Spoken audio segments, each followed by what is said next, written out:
age of the Fortnite metaverse, we essentially have 8 games all in one. So today I'm going to take a look at every metaverse mode and rank them from worst to best. Now I won't spend too much time on this one, as I've only played about 10 minutes of it, but honestly, the mode just isn't made for someone like me. It definitely targets a younger audience, much like Roblox, that really enjoy the tycoon style games. While the concept is solid, letting you perform jobs, build houses, and be somewhat of a life sim, there's just not that much depth or variety to really make it stand out for me in the long run, and it's definitely not the type of experience that I'm coming to Fortnite for, so we'll land it at number 8. Now, Rocket Racing was the mode that I was most excited for when it was first announced, which makes it more ironic looking back on it right now. I was pumped to see how Epic Games would integrate a racing game into Fortnite. Sadly, when the mode launched, it quickly became clear that Rocket Racing wasn't what I was hoping for. Instead of going for a more Mario Kart style experience, it was a straightforward racing game that you'd find in an arcade. It's a shame because I really think Epic could have done something unique with this mode by incorporating special abilities that fit with Fortnite's lore, like boogie bombs that act like shells that we've seen from Mario Kart, or even the bare minimum of having some Fortnite related maps. Ultimately, this mode just feels like a huge missed opportunity, and given that the mode is basically cancelled right now, it seems like a lot of the player base agrees. Now, growing up with Rock Band in the 2000s, I was curious how Epic Games would implement a music-focused mode inside of the game, and after a year later, I can say it's done its job pretty well. Not to mention, they dropped a lot of tracks within this mode, and while 500 V-Bucks per track is a little steep, I get that Epic Games needed to fund the mode somehow, and it's nice to see that they offer free tracks in rotation. I also really enjoy how Epic Games have brought in some big names to the game, like The Weeknd, Metallica, Billie Eilish, and Snoop Dogg, which has went a long way in making the mode feel fresh with each new season. That said, while it is a solid addition to the game for rhythm enjoyers, it's just not a mode that I find myself wanting to play.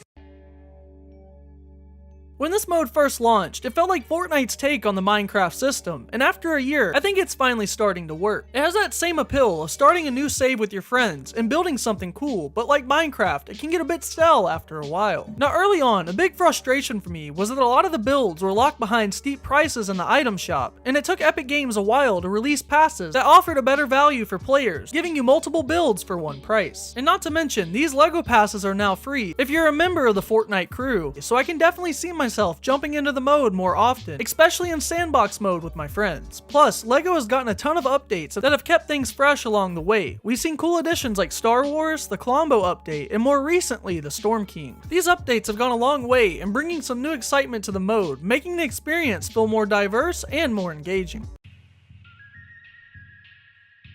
While Ballistic is still in early access, I think this mode has massive potential and a really solid foundation. Essentially, it's Fortnite's answer to games like Valorant, CSGO, and Call of Duty. The concept is pretty simple, as it's basically search and destroy from Call of Duty, but with Fortnite's unique weapons. What really stands out about the mode is that this mode is our first official exposure to first-person gameplay inside of the game, and it's very unique when you compare it to all the other modes in the Fortnite metaverse right now. Moving forward with this mode, I'd love to see new maps, more quirky Fortnite items, and even cosmetics like charms that feel specific to the mode. So I am enjoying the experience, even though it's in early access, so I can't put it any higher than number 4. Now if you're enjoying this video, make sure you smash that sub button, as less than 5% of you watching right now are actually subscribed. We're currently on the road to 15k subs, and I'd love to have you along for the ride. Also, don't forget to like the video and use code TWISTYCHASE in the Fortnite item shop with your next purchase. And okay, I'll admit it, OG mode is the ultimate nostalgia trip, and honestly, it's been a total blast. I've really enjoyed it, minus a few hiccups here and there. And while yes, it's a big throwback to the Fortnite that we all know and love, there's something about it that just works. I mean, those old graphics, the classic POIs, and the weapons with their OG sound. It's like stepping back into time, and being reminded of why we all fell in love with Fortnite to begin with. There's also that feeling of scarcity that I really loved about Chapter 1, with limited hills and limited ammo, that added a level of intensity to every match back in 2017, and I'm really happy that that feeling has been conveyed even in 2024. And sure, the mode is simpler, but honestly, that's what makes it so special. And beyond of just reliving some of the past Chapter 1 seasons that I played, I'm super excited to experience some of the Chapter 1 seasons that I missed or never appreciated. So for me, OG isn't just a nostalgic gimmick, it's an experience that still holds up all these years later, landing it at number 3. Alright, I know some of you might be raising an eyebrow here, but hear me out. Battle Royale comes in at number 2. Don't get me wrong, I absolutely love Battle Royale. Epic Games have truly perfected the Battle Royale formula in a way that no other company has been able to match. And right now, Chapter 6 is giving me some of the most fun that I've ever had in BR since Chapter 4 Season 2. The new season is packed with fresh changes, new weapons, a new map, and the movement features have all went a long way in making Battle Royale feel more dynamic than ever before. It's very clear that Epic understands that Battle Royale is still the main draw for the Fortnite player base. I'm genuinely thrilled that even in this era of diverse experiences, Epic continues to pour so much effort into crafting amazing content for the chapter. That being said, while I absolutely love Chapter 6 and the current state of Battle Royale, I can't say it's my current favorite way to play the game. Don't get me wrong, it's still top tier, no question, but with the expansive metaverse that Fortnite has constructed, I've discovered a new mode that's just different.